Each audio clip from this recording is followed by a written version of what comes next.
In this video, we will express one quantity as a fraction of another. If you're revising, pause the video and have a go at the two examples. In example 1, we've got to express 30 metres as a fraction of 1 kilometre.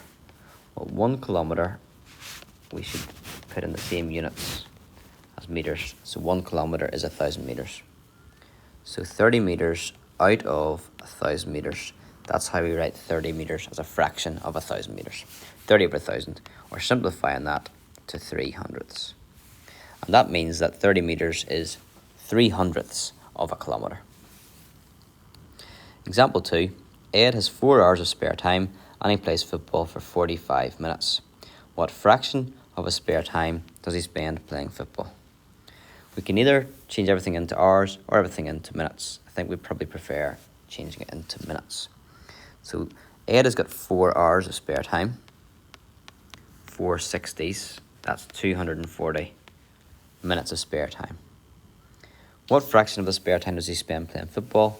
Well, he spends 45 minutes out of the 240. And then, that's a fraction, that's our answer, but we can simplify that down. If you divide through by 3, we get 15. And divide the bottom by 3, and we get 8 and 0.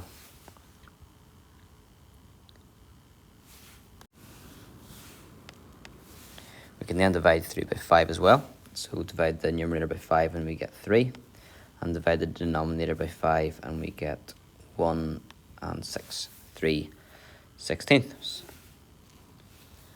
If I do that question in hours, if you're interested, I probably wouldn't recommend it, but anyway.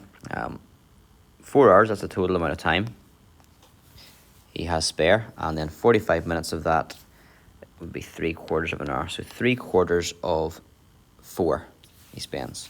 So if you had 3/4 and you're dividing it by 4, that's the same as getting 3/4 and dividing it by 4 over 1, or 4 wholes.